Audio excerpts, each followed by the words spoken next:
जय शनिदेव पूज्य भैया जी। जय शनिदेव पुत्री। जय शनिदेव दर्शकों, एक बार फिर से आपका स्वागत करते हैं एक नए पॉडकास्ट में और शनिधाम मनु भैया जी यूट्यूब चैनल पे।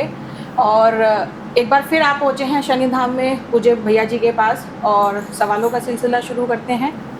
पूज्य भैया जी, आज आपसे हम जानना चाहते हैं कि जब आप के पास कोई आता है इलाज कराने के लिए, तो उस समय पे आप जाप कर रहे होते हैं, इलाज कर रहे होते हैं, हमने आपको देखा है और हमारे पास सवाल भी आया कि जब आप जाप कर रहे होते हैं, आप किसी से बात भी कर रहे होते हैं और आप वैसे लोगों को देख भी रहे होते हैं, उनका इलाज भी कर रहे होते हैं। तो जाप के साथ साथ जो आप बातें करते हैं, आपको कैसे पता चलता है कि मेरा जाप कहाँ है, किस तरीके से, तो ये कैसे पॉसिबल हो पाता है? पुत्री, जो 24 घंटे भगवान से संबंध है, संबद्ध है और जिन्होंने भगवान के नाम का अवलंबन किया है और जो बहुत लंबे काल से दीर्घ काल से जप तप कर रहे हैं और जिन्होंने बहुत सारी मानसिक साधनाएं की हैं मनु भैया की तरह, वो लोग ये कर्म जो है वो निश्चित ही तौर पे बड़े सरल मार्ग से कर लेते हैं। और भगवान के नाम में बड़ी सरलता है। अगर आप मुख से बोल रहे हैं तो वो अंतर में पहुंच जाता है और अंतर से बोल रहे हैं तो वो मुख में आ नहीं पाता है। और जब इच्छा करती है वो अंतर में चला जाता है शब्द, और जब इच्छा करती है तो वो बाह्य हो जाता है शब्द। तो ये कला है, इस कला को करने में पहले दक्ष होना पड़ता है। जैसे रसरी आवत जाते शिल पे परत निशान। तो हमें करना क्या चाहिए? हमें निरंतर अभ्यास करना चाहिए। और लोग तो डिस्टर्ब करेंगे ही, लोगों का काम है करना। आपने जब एक बार न्यास कर लिया तो जब बीच में मंत्र भी टूटता है तो ये देवता जानता है, क्योंकि वो लोक कल्याण के लिए है और जो देव तरंग है वो लोक कल्याण के लिए होती ही है। अगर मनु भैया शायद अपने लिए जप कर रहे होते और उसमें बीच में इस तरह व्यवधान कर रहे होते तो देवता पुकार नहीं सुनता। लेकिन चूंकि आपका कर्म ही संसार के लिए है, आपका कर्म ही जो है वो लोगों के कल्याण के लिए है, तो देव को पुकार सुननी पड़ती है। और देवता सदा संलग्न रहते हैं, संबद्ध रहते हैं, और हम जब नाम का अवलंबन करते हैं तो हमें उसकी प्राप्ति होती है। जय शनिदेव। पूज्य भैया जी, हम डेली आपका लाइव हवन देखते हैं, तो लाइव हवन से जुड़ा हमारे पास सवाल आया कि लाइव हवन का क्या महत्व है? हवन तो हम घर पे भी करा सकते हैं किसी पंडित को बुला करके, लेकिन लाइव हवन किस तरीके से इफेक्टिव है? शनिधाम में जो हवन हो रहा है वो किस तरीके से महत्व रखता है? पुत्री, जो शनिधाम में यज्ञ हो रहा है, अगर कोई आदमी अपना उसमें यज्ञ करा रहा है तो वो आदमी अपने घर पे भी साथ में यज्ञ कर सकता है। और जो है ये न्यास में होता है, न्यासित होता है कि मैं जाप कर रहा हूँ तो सारे यज्ञ के लिए जो मैं भोग दे रहा हूँ उसके लिए जप मैं ही कर रहा हूँ। और जो अधिकृत लोग हैं शनिधाम के, वो अगर भोग दे रहे हैं तो भी जप मैं ही कर रहा हूँ। और अंत में जब मैं स्वाहा बोल रहा हूँ, मेरे साथ स्वाहा बोल रहे हैं, तो वो आहुति मेरे द्वारा ही लगेगी, वो आहुति मेरे द्वारा ही दी जाएगी। चूँकि वो लोक कल्याण के लिए, तो आदमी कहीं भी बैठा हो, कहीं भी, जैसे मैं एक बात दिखा सकता हूँ कि हिंदुस्तान में कोई भी आदमी कहीं बैठा हो यज्ञ करे, मैं यहाँ से मंत्र बोलूँ, लाइव जुड़ के जितने लोग लाइव जुड़ेंगे और वो अपने घर में साथ साथ यज्ञ करेंगे, उनको साथ साथ लाभ होगा, उसका उतना ही फल प्राप्त होगा। जो ही उनका भोग जो है ईश्वर को जाएगा, देवता को जाएगा, तब उनके घर पे किया हुआ यज्ञ, यहाँ मैं स्वाहा बोल रहा हूँ, वहाँ वो साथ में स्वाहा बोलेंगे, वो भी लगेगा। तो इसलिए आप लाइव करें, दूर से करें, अन्यतम दूर से करें। आपको श्रवण शक्ति के माध्यम से स्वाहा सुनाई देना चाहिए और आपने जैसे ही स्वाहा किया आप मेरे यज्ञ में शामिल हो जाएंगे, आप कहीं भी है। आपने बहुत अच्छा सवाल किया। आगे आने वाले टाइम में मैं ऐसा करना चाहता हूँ कि 1000-2000 आदमी एक साथ यज्ञ कर रहे हैं, मैं यहाँ से स्वाहा बोल रहा हूँ और वो वहाँ से स्वाहा बोल रहे हैं। तो इसके लिए थोड़ा और केंद्रित होना पड़ेगा। तो अभी हम सुविधाएं कर रहे हैं कि मनु भैया अपने घर पे बैठ के यज्ञ कर रहे हैं और उनके साथ में 20,000 लोग यज्ञ कर रहे हैं, तो उनको उसका लाभ तुरंत के तुरंत मिले, साथ के साथ मिले, 24 घंटे के अंदर मिले। क्योंकि इसमें कई बार ऐसा होता है कि कईयों को बहुत भारी समस्या होती है, उनको दबाव पड़ सकता है, इसलिए मैं लाइव को प्रेस्क्राइब अभी नहीं करता। लेकिन आगे आने वाले समय में, चूँकि अब जो मैं मंत्र कर रहा हूँ काल चक्र का, वो बड़ा ही जो है ना वेग दिखा रहा है और मेरी उत्सुकता बढ़ रही है। और मेरी उत्सुकता इसलिए बढ़ रही है कि ये जो मंत्र है बड़ा विलक्षण है और इस विलक्षणता से लोगों के, आने वाले लोगों को, आगंतुकों को बड़ी भारी मात्रा में लाभ हो रहा है। उनकी बीमारियां जा रही है, उनके कष्ट जा रहे हैं और उनके शरीर से जो दोष है वो तुरंत के तुरंत भाग रहे हैं। जय शनिदेव। पूज्य भैया जी, क्या सच में मंत्रों में और ध्वनि में ऐसी शक्ति होती है जो डीएनए और जीवन की दिशा को बदल सके, या सिर्फ एक मानसिक विश्वास होता है? पुत्री, जीवन की दिशा तो मंत्र शक्ति बदल सकती है, शब्द शक्ति बदल सकती है, ये मानसिक विश्वास नहीं होता। और डीएनए तो कभी बदलता नहीं है। डीएनए तो आपका डीएनए ही है जो माता पिता से आपको मिला है। और डीएनए हमने एक शब्द रख दिया। पहले लोग जब डीएनए को नहीं जानते थे तो वो ये कहते थे, वो कैसे पहचानते थे, वो चेहरे, आकृति, चाल और आपके स्वभाव से ही आपको बता देते थे कि आप फलां के पुत्र हो। क्योंकि क्या कहते हैं, किसी में आदर का भाव कम होता है, किसी में ज़्यादा होता है, किसी की विलक्षण वाणी होती है और किसी की विचक्षण जो है बुद्धि होती है। तो ये विलक्षणता, ये विचक्षणता लोग जो है लोगों में देखकर उनके पोत्रों से, उनके पुत्रों से उनकी शक्लें मिलाकर तब उनके पुत्रों और पौत्रों को बता देते थे कि आप फलां के पुत्र हो। तो डीएनए जानने की तो बात नहीं, डीएनए तो एक साइंटिफिकल वर्ड है बस मात्र। और दूसरी बात रही शब्द शक्ति की। हाँ, तो शब्द शक्ति तो जैसे हम लोग सत्संग करते हैं तो कई बार सत्संग जीवन की धाराओं को बदल देता है, और सत्संग जो है लोगों को सरल मार्ग दिखाता है, और सत्संग जो है लोगों को ईश्वर से जोड़ देता है। तब भी उनकी मूल धारा बदल जाती है, मूल योग बदल जाता है, मूल संकल्प बदल जाते हैं और लोग ईश्वर से जुड़ जाते हैं। तो शब्द में तो विचक्षणता है, विलक्षणता है, और शब्द एक अलग से शक्ति है। और शब्द इतनी विलक्षण शक्ति है, इतनी विचक्षण शक्ति है कि शब्द शक्ति का सहारा पाकर मानव जीवन को देव जीवन में बदला जा सकता है। जय शनिदेव। पूज्य भैया जी, आजकल एक वर्ड बहुत ज्यादा शब्द जो है ट्रेंड में चल रहा है, स्पिरिचुअल अवेकनिंग, यानी कि आध्यात्मिक जागृति।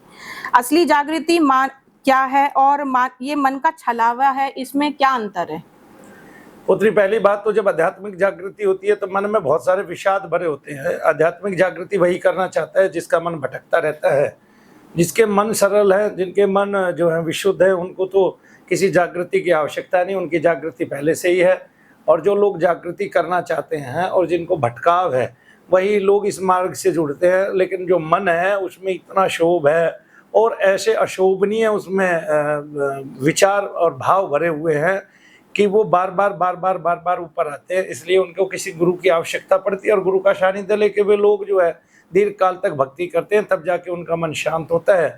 और मन अपनी जागृति में होता है तो हमेशा ही लोग जो है लोगों का वह रिपु होता है, और जब मन को आप साध लेते हैं तब वह आपका मित्र बन जाता है। तो मन को क्या कहते हैं, आध्यात्मिक जागृति मिले ऐसा मन क्यों करता है? क्योंकि मन ऐसे शोभ में मन का उच्चाटन हमेशा होता रहता है, मन में तरह तरह के विचार आते रहते हैं, तो मन जो है वो घूमता रहता है, संसारी हो जाता है और तरह तरह के भाव उत्पन्न होते रहते हैं। और मन जो है, जैसे बोर कहते हैं ना मन को, ऐसे उसकी एक बोरियत होती है, यानी कि उच्चाटन होता है, और वो बार बार अपने भाव को, शब्दों को छोड़कर एकांत में जाता है, और तब वो सोचता है कि उसका संसार में कौन है। तब ऐसे में वो ईश्वर के मार्ग का पथिक बनता है और किसी गुरु की खोज करता है। तब गुरु भी उसको बार बार समझाता है, तब उसके मन का शोभ निकलता है और वो आनंद में स्थिति में आता है, और मन की ऐसी दशा में आ जाता है जहाँ मन उसका सरलता से ईश्वर को साध लेता है। तब उसको आध्यात्मिक उन्नति कहा जाता है। और ये जो आप मन की गति की बात करते हैं, या मन के लिए बात करते हैं, या आदमी के आध्यात्मिक जीवन की बात करते हैं, ये तभी होता है जब मन में शोभ उत्पन्न होता है। अगर मन में शोभ उत्पन्न ना हो और मन एक समान भी चले जाए तो वो रासिक भाव में जी सकता है। लेकिन आध्यात्मिक उन्नति रासिक से कहीं ज़्यादा है, वो सात्विक भाव का उदय होना है, और फिर उस उदय से, फिर उस भाव से भी बहुत ऊपर उठ जाना है। तब सात्विकता, और तब मन जो है वो सरल और विशुद्ध हो जाता है, आपका प्राण स्थिर होता है, और तब मन की गतियाँ रुक जाती हैं। तब मन के उस स्थिरता से आपको बहुत सारी शक्तियाँ, सिद्धियाँ और बहुत सारा जो है योग मिलता है। भगवान के साथ योग युक्त तो आप हो जाते हैं। तो इसकी परिभाषा गीता में भगवान ने बताई है, तो कर्म से भी बताई है, ज्ञान से भी बताई है, भक्ति से भी बताई है। तो मन को कर्म में पहले लगा दो, तो जब कर्म करता है मन तो उसमें उलझ जाता है, ठीक है। भक्ति करता है तब उसमें नहीं उलझ पाता है, क्योंकि भक्ति करता है तब उसको अन्यत्र हम भगवान की एक तस्वीर देते हैं और कई चीज़ें देते हैं। जबकि उसकी जिस काम में रुचि है, अगर उसी काम के माध्यम से उसको ईश्वर की ओर जोड़ा जाए, या सेवा के माध्यम से ईश्वर की ओर जोड़ा जाए, तो वह जल्दी जुड़ जाता है। तो पुत्री, कर्म योग दुनिया में सबसे बड़ा योग है, उसको माँ के गर्भ से करते आए हैं। तो इसलिए जो है वो बिना किसी इच्छा रखे, इच्छा रहित होकर कर्म कीजिए और योग युक्त हो जाइए ईश्वर के साथ। तो सबकी सेवा कीजिए, सबको भोजन कराइए, क्योंकि सबको भोजन कराने में भी आप जो है हर रोज एक नया यज्ञ करते हैं, और उस यज्ञ से इंद्रियां और आत्मा प्रसन्न होती है। इंद्रियां प्रसन्न होती है तो भूदेवी प्रसन्न होती है, और आत्मा प्रसन्न होते हैं तो भगवान विष्णु प्रसन्न होते हैं। तो इसलिए लोगों को भोजन कराकर, उनकी सरलता से सेवा कर कर और मानव जीवन को राहत देकर आप ईश्वर से युक्त हो सकते हैं। और यही योग युक्त होने का सबसे सरल, सबसे सहज और सबसे बड़ा उपाय है। जय शनिदेव। पूज्य भैया जी, आजकल की भागदौड़ भरी जिंदगी में, डिप्रेशन के दौर में, एक आम इंसान बिना हिमालय पर गए बिना आपके अपने घर में तनाव के बीच बुद्ध जैसा शांत कैसे रह सकता है? पुत्री, कोलाहल कहाँ नहीं है? वन में कोलाहल नहीं है जी। वन पूरी रात्रि को जागता है, हु की आवाजें आती है, वन में कोलाहल नहीं है? कहाँ कोलाहल नहीं है? इस संसार में तनिक भी जगह ऐसी नहीं है जो कोलाहल से परिपूर्ण ना हो। तो बुद्ध बनना है तो घर में ही तो बनेंगे। सबसे पहले जब घर में बुद्ध बनेंगे, घर में विचार आएगा, तो सिद्धार्थ की तरह सोती हुई पत्नियों को छोड़कर जंगल की ओर चले जाएंगे। लेकिन जंगल में कोलाहल नहीं है, ऐसा नहीं है। उस अशांति के बीच भी आपको बैठना पड़ेगा, योगिक क्रिया करनी पड़ेगी और आपको योग युक्त होना पड़ेगा, ईश्वर युक्त होना पड़ेगा। तब जो अंतर में है वही बाहर है, और बाहर और अंतर के को एक समान करना पड़ेगा। अंतर में और बाहर में जो भेद है वो मिटाना पड़ेगा कि ये अंतर में, ये बाहर में। तब बाह्य और अंतर एक हो जाएगा, तब आपको अनेक अनेक लाभ होंगे। तो महात्मा बुद्ध बनने के लिए पहले तो घर के अंदर ही विचार आएगा।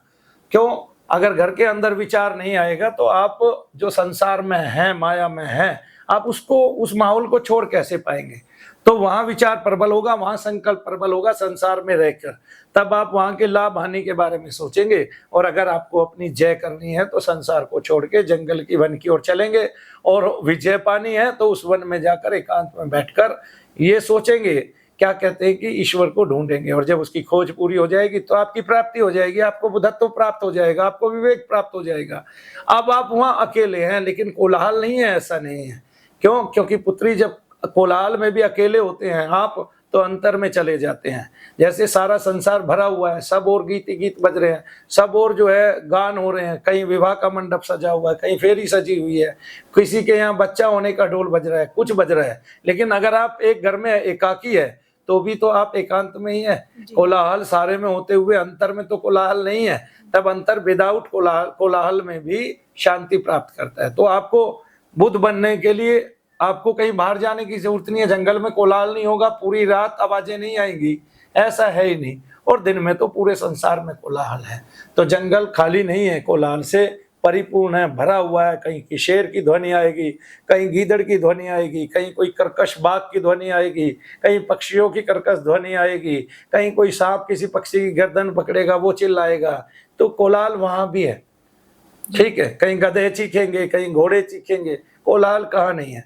तो जो द्वंद्व है, जब आप उससे पीछा छुड़ा लोगे, जैसे द्वंद्व ये था कि संसार अच्छा है या ईश्वर की प्राप्ति अच्छी है, तो पता चला ईश्वर की प्राप्ति अच्छी है। जब ये गहन संकल्प हो गया तो संसार को छोड़ दिया। तब सोती हुई रानी को छोड़ के सिद्धार्थ चले जाते हैं। जब वो देखते हैं कि चारों तरफ रानियां सो रही हैं और अपान वायु सब छोड़ रही है, और कमरे में जो बड़ा कक्ष है उसमें भी बदबू हो गई है, तो वो उसको छोड़ के चल देते हैं और फिर उस जीवन की तलाश करते हैं जहां पर कोलाहल तो है लेकिन उनके अंतर का कोलाहल मिट गया है, अंतर में शांति प्राप्त हो गई है। जय शनिदेव सबको।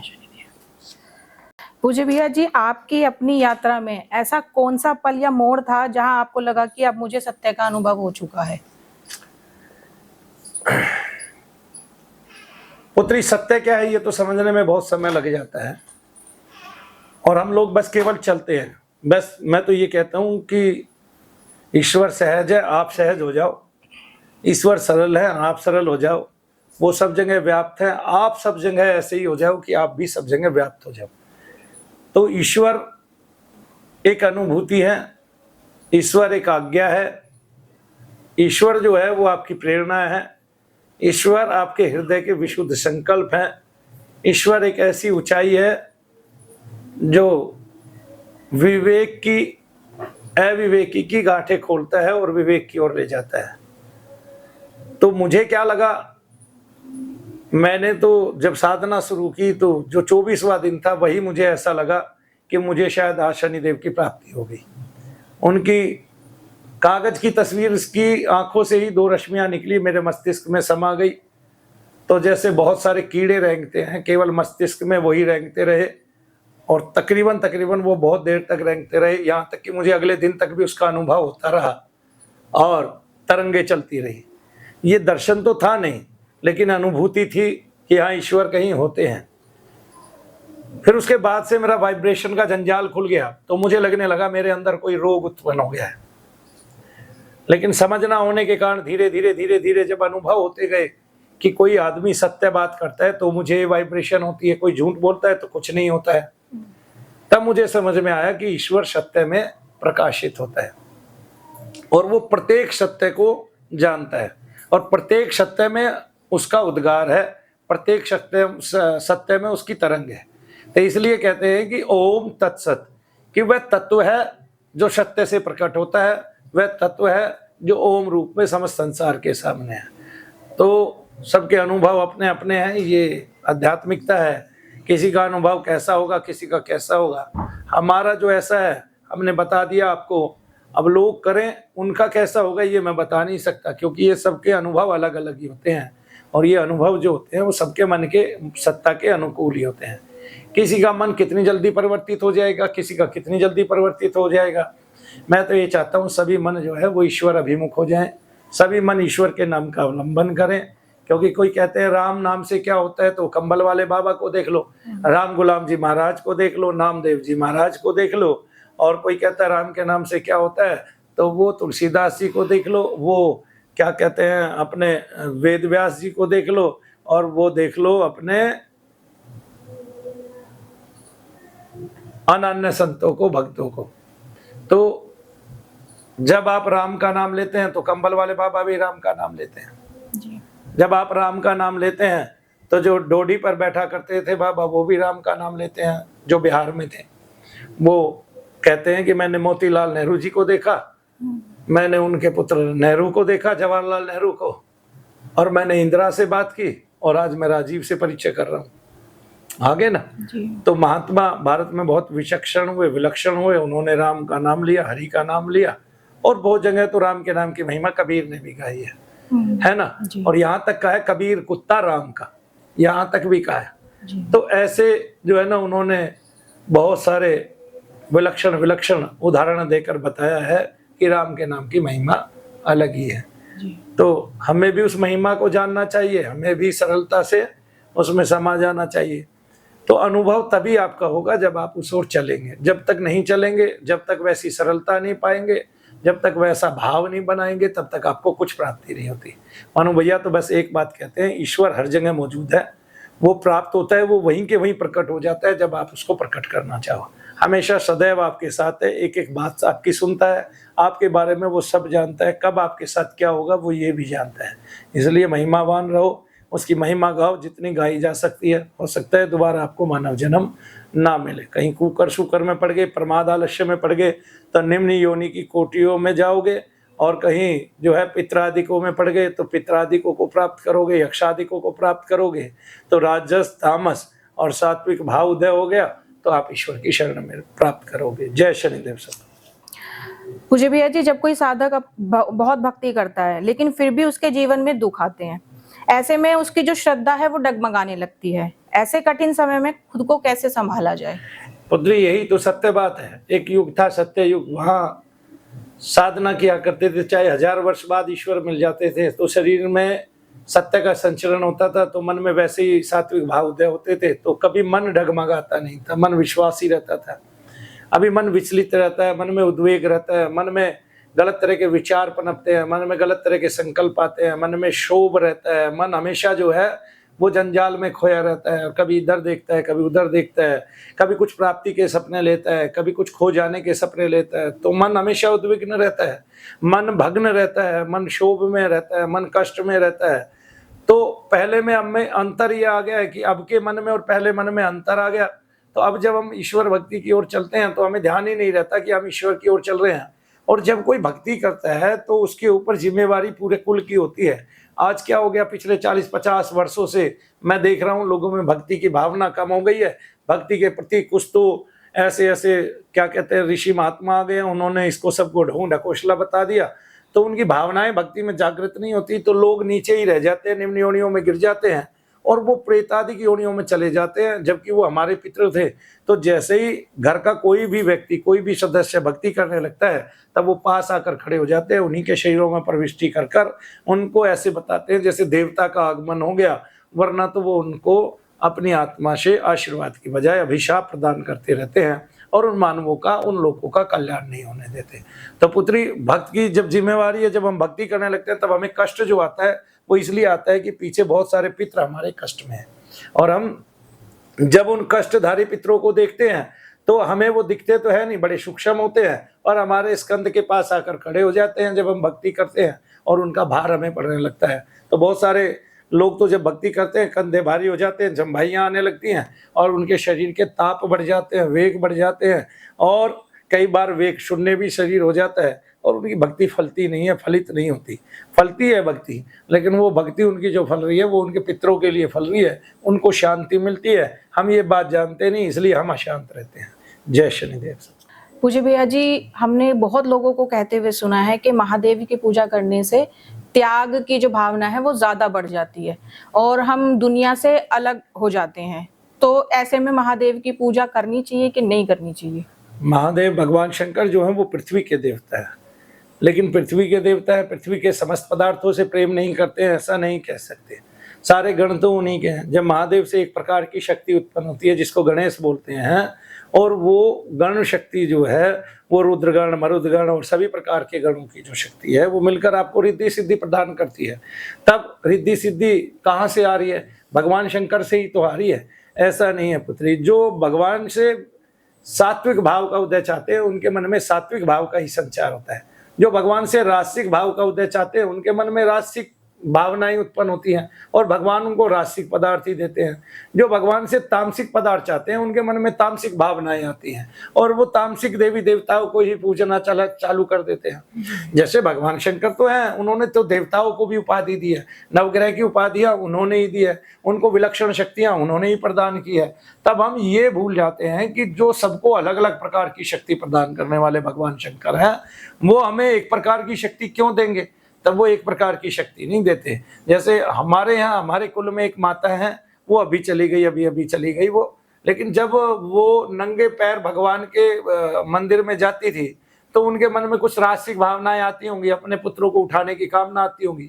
तो उनके पुत्र जो है वो काफी ऊंचाई पर पहुंचे और उन्होंने खूब धन भी कमाया इस संसार में रह के और खूब रासिक जो है साम्राज्य स्थापित किया। तो ऐसे होता है कि आपने मांगा क्या ईश्वर से, और जो मांगते हैं हम वही मिलता है। तो कई बार हम मांगते हैं कि हमारे पुत्रों का उद्धार हो, ठीक है, माता पिता चाहते हैं पुत्र जो है वो रास्तिक ठाट बाट से रहे, उनके घर में घोड़े गाड़ी नौकर चाकर ये सब रहे, तो भगवान वो भी देते हैं। भगवान कब मना कर रहे हैं? आपका कौन सा भाव है लेते हुए, आपको वही पदार्थ मिलेगा। आप केवल आत्मदर्शन करना चाहते हैं। जैसे मैं अपनी बता दूं, मैंने भगवान से भगवान को ही मांगा। मैं जब भी 40 दिन की साधना करता था तो न्यास करके यही मांगता था कि मुझे आपकी प्राप्ति हो, मैं दर्शन करूं आपके, और मैं 40वें दिन दर्शन कर लेता था। तो जितनी ग्रहण शक्ति बढ़ती थी उस दौरान उतना ही भारी दर्शन हो जाता था, वैसा ही दर्शन हो जाता था। तो ईश्वर आपको दर्शन देते हैं, आप पर प्रसन्न होते हैं। आप क्या चाहते हैं ये ईश्वर जानता है। जब आप चाहते तो रास्तिक भाव है, ठाट बाट है, सुख है, वैभव है, यश है। जब आप चाहते तो केवल संतान है। जब आप चाहते तो अपना काम भाव बढ़ाना चाहते हैं। जब आप चाहते तो सात्विक पदार्थ चाहते हैं, आत्मदर्शन चाहते हैं, तो भगवान तो वैसा ही देगा ना फल भी आपको। तो जो भगवान शंकर है वो कोई छोटे देव नहीं है, वो देवों के देव हैं, इसलिए उनको महादेव कहा जाता है। तो पुत्री जो उनसे मांगा जाएगा वो तो वही देंगे। उनके राज में, उनकी झोली में कौन सा सुख नहीं है इस संसार का, और कौन सा दुख नहीं है संसार का। तो चूंकि उनके तो राक्षस भी उतने ही हैं और देवता भी उतने हैं, तो उनको तो हमें नहीं देना। उनको तो अगर उनसे रावण जो है वो स्वर्ण की लंका की कामना करता है तो स्वर्ण की लंका रावण को दे दी जाती है, इसमें कौन बड़ी बात है। जय शनिदेव सर। पूज्य भैया जी, जैसे हम तंत्र के बारे में पहले भी बात कर चुके हैं, एक तंत्र भी सुनने में बहुत ज्यादा हमने सुना और कई पॉडकास्ट में भी सुना, वीडियोस में भी देखा कि जो पुतला बना करके किसी को इस तरीके से मतलब हानि पहुंचाई जाती है, शरीर में किसी तरीके का कोई दर्द देना या इस तरीके की क्रियाएं जो होती हैं, तो ये वाकई में ही तंत्र में पॉसिबल होता है या सिर्फ एक भ्रम है? पुत्री, ये तो तंत्र में पॉसिबल है। महाकाल संहिता में भी आया है और भी बहुत सारे तंत्र ग्रंथों में आया है, लक्ष्मी तंत्र में भी आया है। इसके अलावा और भी बहुत सारे तंत्र हैं। तो ये आपका आकाश भैरव में भी आया है। तो इस तरह की बहुत सारी क्रियाएं हैं जो हम करते हैं। शमशान काली की भी कई ऐसी क्रियाएं हैं, शमशान भैरव में भी कई ऐसी क्रियाएं आती हैं।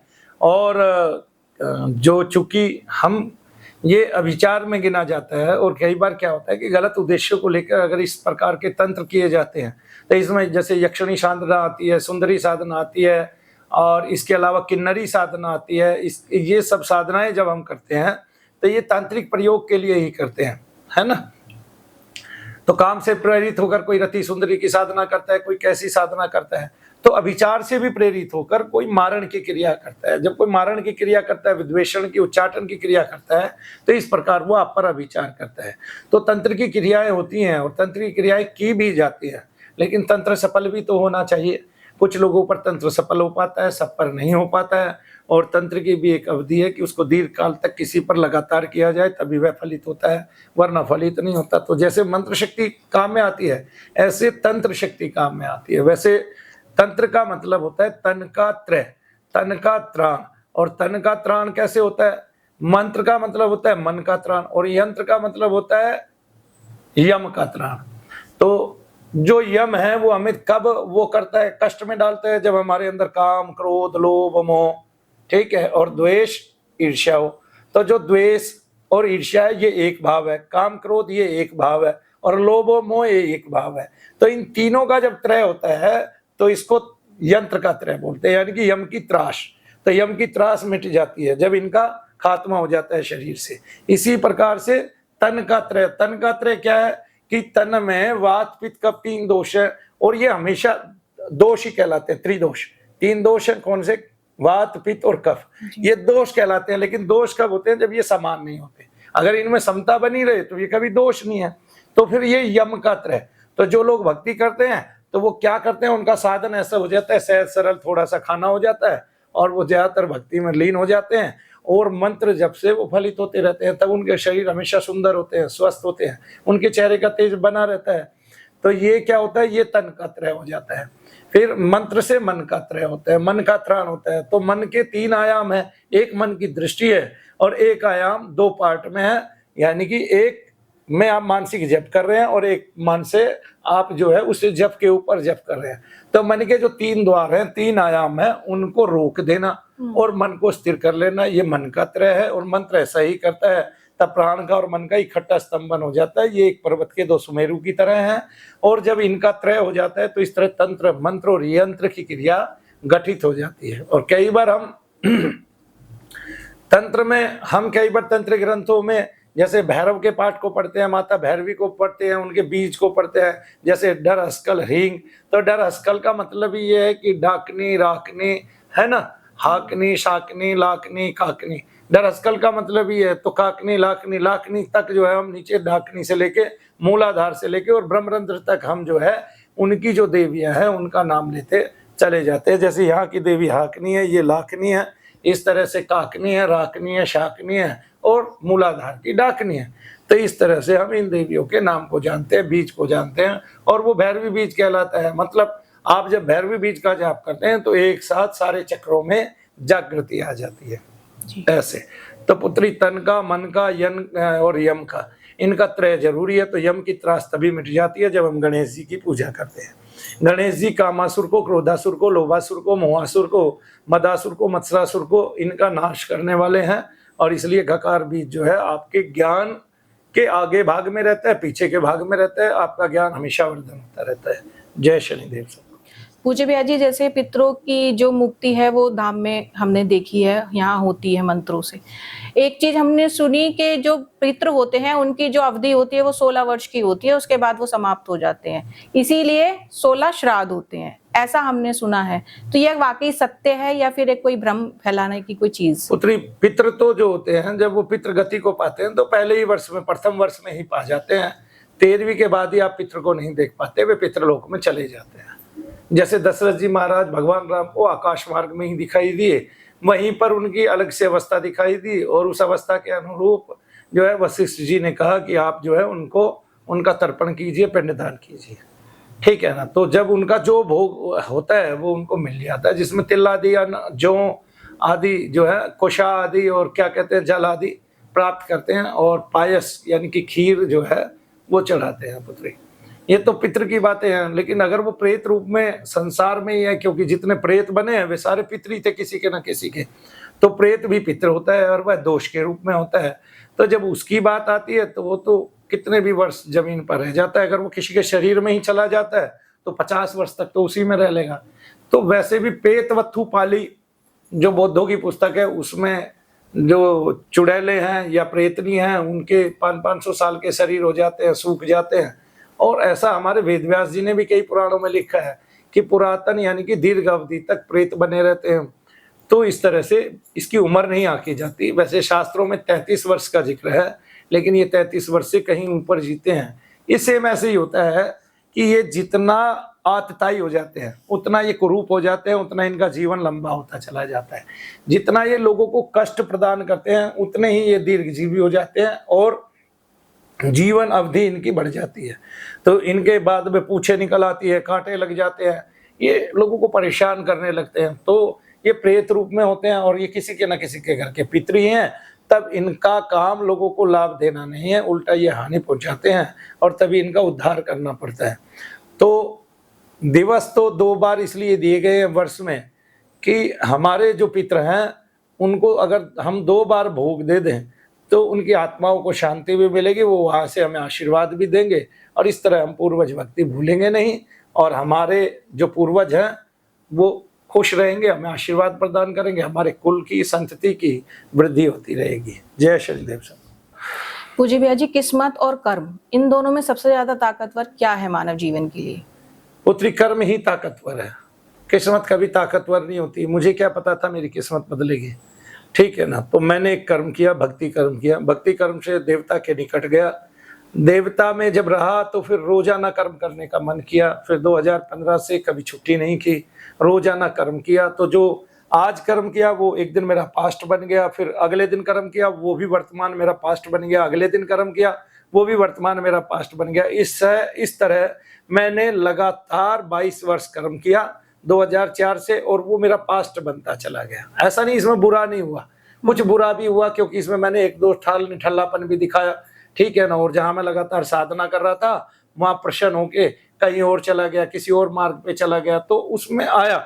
लेकिन जो कर्म मैंने सात्विक किए थे और जो मेरी सात्विकता थी वो उदय होती चली गई और फिर उसने मुझे प्रेरित किया। किसी ग्रह की ताकतवर संज्ञा के कारण मुझे बीच में अवरोध झेलना पड़ा और फिर मैं उससे भी उभरा, और जब मैं उससे उभरा फिर मैं निरंतरता में आ गया। तो जो मेरा पास्ट बीतता गया उसने मुझे भविष्य के लिए प्रेरित किया और मेरा वर्तमान, चूंकि मैंने पास्ट में अच्छा किया था तो वर्तमान अपने आप अच्छा होता चला गया। तो केवल एक कर्म ही है जिसको आप आज करोगे तो वो पुरातन में अगर आपने अच्छा किया है तो आपका अच्छा भूतकाल हो जाएगा, वही अच्छा भविष्य लेके आएगा और वही अच्छा वर्तमान बनेगा। तो केवल कर्म ही है पुत्री। हमें तो कभी भाग्य पे विश्वास करना ही नहीं चाहिए, और विश्वास करना चाहिए तो इसी भाग्य पे विश्वास करना चाहिए कि हम मानव जो है ईश्वर की संतान है और हमारी प्राप्ति केवल ईश्वर ही है और कुछ है ही नहीं। संसार के कितने भी साधन पद से हमारा मन स्वच्छ नहीं होता, हमारे मन का शोभ नहीं जाता, उसका कलंक नहीं जाता और उसकी रुग्णता भगनता नहीं जाती। और हमें अगर मन को स्वस्थ प्रसन्न रखना है तो ईश्वर की ओर उन्मुख होना ही पड़ेगा और अपने आप को पाना है। तो जय शनिदेव, विजयी भवा। पूज्य भैया जी, आज के समय में जो सबसे बड़ी गलतफहमी युवाओं के मन में है अध्यात्म को लेकर, जो पाल कर बैठे हैं, वो क्या है?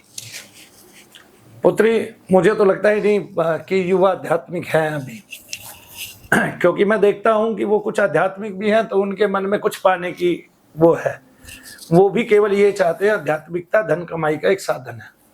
तो युवाओं के मन में ये आता ही नहीं है कि हमें आध्यात्मिक बनना है तो हमें ईश्वर को पाना पड़ेगा। उनको लगता भी नहीं है कि क्या कहते हैं कि इससे ईश्वर मिलेगा कहीं, क्योंकि उनका बहुत थोड़े से समय में धैर्य खो जाता है। तो आज का युवा ईश्वर को प्राप्त करेगा, मैं तो ये मानता ही नहीं। एक तो उसके मन में जो है ना पाश्चात्य संस्कृतियों ने जहर भर दिया है, दूसरा कैसे काम चलेगा मुझे ये समझ में नहीं आता। देखिए पुत्री, हम लोग ईश्वर में विश्वास करते हैं, उसको गॉड मानते हैं, अंग्रेजों की तरह मानने लगे हैं। हम क्रिसमस मनाने लगे हैं और हमें लगता है कि यीशु मसीह इस दुनिया में श्रेष्ठ है। वो खुद कह रहे हैं कि मैं ईश्वर का पुत्र हूं और हम उसको ईश्वर माने जा रहे हैं। भगवान कृष्ण गीता में अपने आप को ईश्वर बता रहे हैं, उसके प्रमाण दे रहे हैं, साक्षात अपना काल स्वरूप दिखा रहे हैं, चतुर्भुज रूप दिखा रहे हैं और संसार की प्रत्येक वस्तु के बारे में बता रहे हैं, प्रत्येक शब्द के बारे में बता रहे हैं और उनके स्वरूप के बारे में बताकर बता रहे हैं कि सब मैं ही हूँ।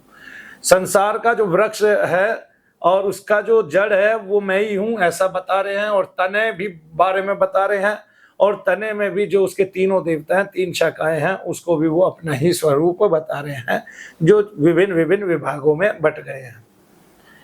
लेकिन हम एक बात तो मानने लगे हैं कि भगवान कृष्ण पैदा हुए, जेल के ताले खुले, इसमें तो हम विश्वास करते नहीं। हम उल्टा इसमें विश्वास करते हैं कि जो भगवान कृष्ण हैं वो चोरी करते थे, भगवान कृष्ण की बहुत सारी रानियां थी। हम ये उसके पीछे का सत्य और सच्चाई जानते नहीं। बस हम इसमें विश्वास करते हैं कि एक कुंवारी कन्या के गर्भ से यीशु मसीह पैदा हुए, इतना हम विश्वास करते हैं। लेकिन हमें अपने ईश्वर के बारे में हमेशा संदेह रहता है। देखिए, जब कोई बालक होता है उसमें काम भाव होता नहीं है। तो भगवान कृष्ण 6 से 7 वर्ष के थे तब तक उन्होंने सारी गोप लीलाएं कर ली। अब उसमें कोई महिला नग्न नहा रही है, 6 से 7 वर्ष का बच्चा अपनी माँ के साथ नहाता है तो माँ अंग वस्त्र में ही रहती है और उसी के सामने अपने वस्त्र भी बदलती है। तब उसके बच्चे के मन में कभी भी काम भाव आते नहीं है पुत्री। और भगवान कृष्ण उसी अवस्था के थे। ज्यों ज्यों वो बड़े होने लगे त्यों त्यों उनके कर्म बदलने लगे और उन्होंने उसी अवस्था में बहुत सारे राक्षसों का वध कर दिया। अब जब कर्म बढ़े तो 11 वर्ष के जब वो तो कंस और चाणूर जैसे राक्षसों का मर्दन कर डाला जी। अब कहते हैं उनकी बहुत सारी रानियां थी। तब वो किस रूप में आए? युवा रूप में आए और युवराज के रूप में आए। तब उन्होंने क्या किया? सबसे पहले उन्होंने, मेरे ख्याल से काल यवन थे, कोई ऐसे राक्षस थे जिन्होंने बहुत सारी रानियों को बंदी किया हुआ था, बहुत सारी कन्याओं को उन्होंने बंधित किया हुआ था और अपने से जुड़ा हुआ था और उनके साथ बलात्कार वो करते थे और उन्होंने अपने पत्नी के रूप में उनको रखा हुआ था, जबकि उनमें से किसी की भी इच्छा नहीं थी कि वो उसके साथ रहे। तब भगवान ने उसके साथ युद्ध करके उसको मार गिरा के उन सारी युवतियों को बाहर किया, उसकी कैद से आजाद किया। तब उन्होंने संसार में कृष्ण को बलशाली जानकर उसके नाम की ओट लेने के लिए उनको पति के रूप में वर्ण किया, ना कि भगवान ने उनके साथ रातें बिताई और काम भाव में या रति क्रिया में प्रेरित रहे। तो आज भी होता है कि आप किसी बलवान का सहारा ले लेते हैं तो आप बहुत सारी चीजों से बच जाते हैं, और अगर किसी बलवान का सहारा ना मिले तो आप पे बहुत सारे केस लग जाते हैं और कुछ कुछ हो जाता है आपके पास। कुछ महात्माओं को जैसे सरकार का सहारा मिल गया तो वो बचे हुए हैं, ना मिले तो वो फंस जाएंगे, उनके ऊपर बहुत सारे आरोप सिद्ध कर दिए जाएंगे। तो ये होता है पुत्री। तब हम अपने ईश्वर में विश्वास तो करते नहीं है। और आज के बच्चे तो भगवान की ऐसे जैसे खाट खड़ी करेंगे, ईश्वर की खाट खड़ी करेंगे, उनको अर्थ तो समझ में आते नहीं है पुत्री, और वो अर्थ का अनर्थ कर डालते हैं।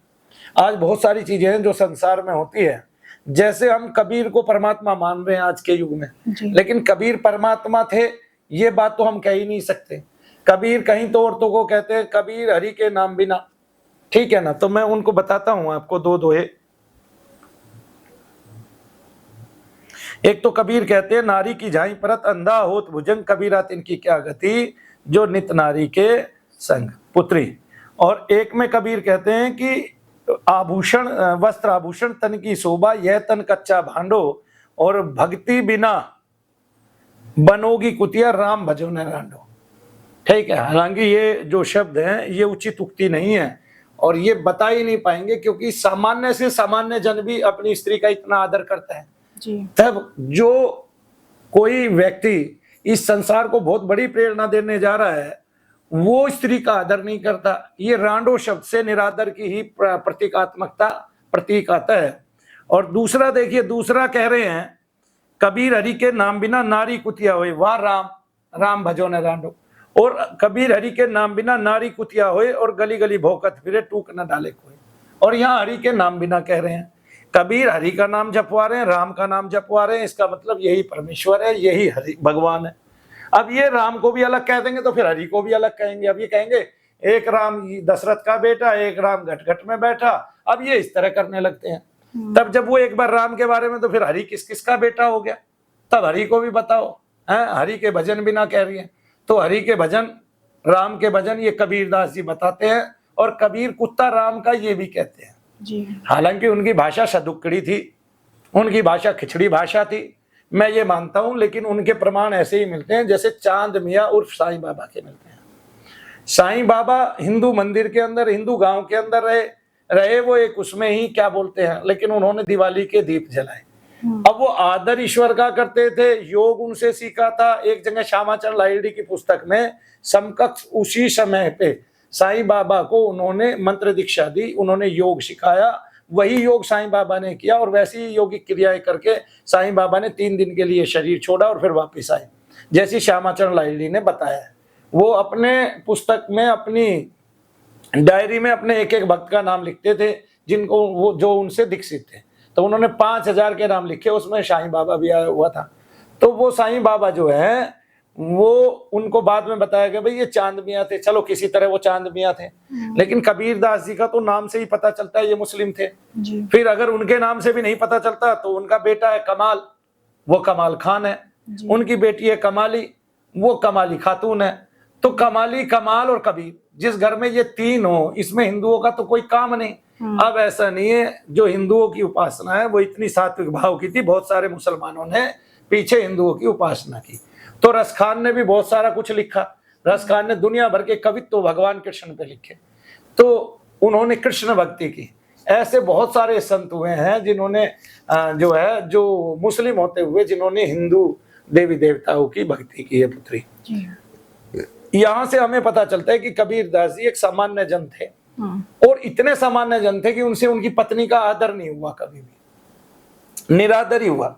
पत्नी उनकी कड़वी थी, ये सब जानते थे, कड़वी हो वीर जिसकी वही है कबीर। तो उनकी पत्नी के साथ उनका झगड़ा रहता था, लेकिन वो झगड़ा उन्होंने किताबों पे उतार दिया। परमात्मा तो अपनी स्त्री का, अपनी शक्ति का बहुत ही आदर करते हैं। कबीर ने इतना निरादर किया, इतना निरादर मुगलों में देखा जाता था पुत्री, और आगे आने वाले उनके वंशजों में देखा जाता है स्त्री का। इतना निरादर हिंदुओं में कदापि होता नहीं है, और वो भी एक संत के मुंह से, भक्त के मुंह से, ऐसा होता नहीं है। तो जो परमात्मा बनेगा उसको परमात्मा की संज्ञा भी चाहिए। भगवान कृष्ण परमात्मा थे, उन्होंने काल का स्वरूप दिखाया, उन्होंने वो सारे स्वरूप दिखाए। कबीर दास जी ने कौन सा स्वरूप दिखाया बताइए जरा मुझे। ठीक है, गली गली भटकते हुए उन्होंने लोगों को सिखाया। क्या सिखाया? जब वो मुस्लिम थे और उन्होंने हिंदू संतों के आशीर्वाद से, रामानंद जी के आशीर्वाद से राम का, हरि का, भगवान विष्णु का भजन किया, वही वो भजन अपने सारे दोहों में कहते हैं। ठीक है, और वैसी वैसी ही प्रेरणा देते हैं। लेकिन एक टीस उनके जीवन में थी उनकी पत्नी को लेकर, वो टीस उन्होंने किताबों में उतार रखी है, ये साफ दिखाई देता है। पुत्री कोई भी स्त्री के लिए रांड शब्द लगाता है, ये बड़ी अशभ्य बात है। चाहे वो आज भी कितनी सारे क्या कहते हैं हरियाणवी लोग हैं, क्या वो अपनी स्त्रियों को ऐसे बात करते हैं? खूब गालियां भी देते हैं, लेकिन क्या ये ऐसी बातें करती हैं कि ऐसे कुतिया बनकर घर घर भटकोगी और तुम्हें कुछ नहीं मिलेगा, इस तरह से। और ऐसा भी नहीं है कि कोई भगवान का भजन ना करे। जैसे मान लिया हमारी पत्नी, आपकी गुरु माता भगवान का भजन ना करे, लेकिन मैंने जो भजन किया मेरे भजन का आधा फल तो उसी को मिलेगा, क्योंकि वो हमारी अर्धांगिनी है। तब कबीर दास जी जो है उनके मत भी ठीक नहीं थे, ठीक है ना। और वो कहते भी थे मन के मते न चालिए, मन के मते अनेक, उनके भी मन के मते अनेक थे। ठीक है, और जो मन पर असवार है सो साधु कोई एक। उन्होंने जो प्राप्ति की है वो उत्तरार्ध में प्राप्ति की है, ना कि पूर्वार्ध में। पूर्वार्ध में तो इस तरह के उल्टे सीधे दोहे लिखते रहे जिसमें नारी का ही उन्होंने कितनी बार अपमान किया। और आज के टाइम में अगर आके वो ऐसे दोहे लिख देते तो कई हजार तो केस होते, और कहीं ना कहीं किसी ना किसी गली में लोग पीट भी देते। नहीं समझे? तो पुत्री समय बदल गया है। समय बदलने के साथ साथ बच्चों को आज के टाइम में सोचना चाहिए कि आप परमात्मा किसको कह रहे हो। परमात्मा भगवान कृष्ण थे, उनकी देह से हमेशा पद्म गंध आती थी। जो कार्य उन्होंने बचपन में ही कर दिए, वे कार्य जो है विलक्षण से विलक्षण व्यक्ति और बड़े बड़े राजकीय शासकीय प्रभाव वाला व्यक्ति भी नहीं कर पाता है। जैसे आप नरेंद्र मोदी भी चाहें तो वो इस तरह के कार्य नहीं कर सकते जो इतने चमत्कारिक थे।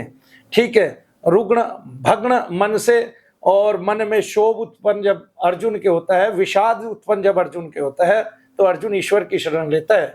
वहां उसको विराट स्वरूप दिखाते हैं, काल स्वरूप दिखाते हैं, और वहां अर्जुन को भगवान गदाधारी विष्णु का चतुर्भुज रूप दिखाते हैं और बताते हैं इस संसार का सब कुछ मैं हूं। फिर भी कोई ये कहता है कि संतों की वाणी पढ़ के कि नहीं, उस संत ने उस वाणी में लिखा है। कबीर ने कहा लिखा कि मैं परमात्मा हूं? कबीर तो कह रहा मैं तो कुत्ता राम का हूं। तो उसको राम का कुत्ता ही क्यों नहीं माना जाता, परमात्मा क्यों माना जाता है? जी। पुत्री भगवान कृष्ण ने तो नहीं कहा ऐसा, किसने कहा? कबीर ने कहा। भगवान कृष्ण ने तो सब वस्तुओं में अपने आप को बताया, तो वही तो बताएगा जो सब वस्तुओं में खुद होगा।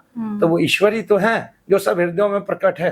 तो भगवान कहते हैं सब जीवों के हृदय में क्या रहता हूं? मैं ही रहता हूं। हे अर्जुन, मैं ऐसा नहीं हूं जो सब जीवों के हृदय में नहीं रहता। और जो पाप कृतम लगाते कि अवस्थातीत, यानी कि ऐसी अवस्था जो पाप से भरी हुई हो, जिससे बड़ा कोई पाप ही ना हो, ऐसा व्यक्ति भी अगर अनन्य भाव से मेरी शरण लेता है तो क्या हो जाए? उसका सारा पाप भार मैं अपने आप देख लेता हूं। आपकी भगवान बन के बता रहे हैं कि भक्त की मैं सारी संपत्ति की देखरेख करता हूं, उसकी कुल की, उसके वंश की गति को मैं वृद्धि करता हूं और उसकी सारी देखरेख करता हूं। इसका मतलब आपको अर्जुन केवल मेरी शरण में आने की जरूरत है, आवश्यकता है। और अर्जुन वहां शोभ मानता है कि प्रभु मैंने कभी मित्रवत, कभी शकावत, कभी भ्रातृवश आपको तरह तरह से दुखी किया, तंग किया, उस सब के लिए मैं क्षमा याचना करता हूँ। अर्जुन जो गुड़ाकेश कहलाता था, जिसने निद्रा को जीत लिया, जो इंद्र का पुत्र कहलाता था, सह शरीर जो है स्वर्ग लोक में जाके वो इंद्र देवता से बहुत सारी वस्तुएं दान में ले आया, और जिसने उर्वशी को माता माना और उर्वशी के श्राप को झेला, वही अर्जुन जो इतना बलिष्ठ था कि जब वो तीर चलाता था तो उस तीर की आवाज से ही बहुत सारे सैनिक क्षोभ के कारण मर जाते थे और उनके कर्ण द्वार फट जाते थे जी। वही अर्जुन जो है वो भगवान के सामने तृणवत कांप रहा है और उसकी पिंडलियां कांप रही है और उसके मन में क्षोभ हो जाता है, मैं इन सबको कैसे मारूंगा जो मेरे ही अपने कुल के हैं और वंश के हैं, तब मेरी गति क्या होगी? तब वहां ईश्वर उसको समझाते हैं। तो जो इतना बड़ा ज्ञान दाता है, कर्म योग भक्ति के बारे में बता रहा है, जो गीता जो है इस संसार की सबसे विलक्षण पुस्तक है, वही एक पुस्तक है जो भगवान के मुख से आज से 5000 वर्ष पहले लिखी, जिसको युवाओं को पढ़ना चाहिए और गहनता से पढ़ना चाहिए। आज युवा तो जाति पाति के ही पीछे पड़ रहे हैं कि ये जाति नहीं, वो जाति नहीं। आप देखिए पुत्री, आज एक व्यक्ति कहता है कि मैं मुस्लिम बन गया था और मैं मुस्लिम से वापस जो है हिंदू बनना चाहता हूं, उसको ब्राह्मण बना दिया गया, उसका नाम जितेंद्र कुछ है जी। अभी।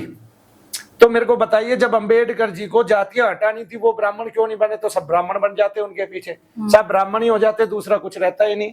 आखिरकार हम सब ब्रह्म को जानने वाले हैं, ब्रह्म को मानने वाले हैं और उसमें ब्रह्म के किसी भी स्वरूप को वो मान लेते।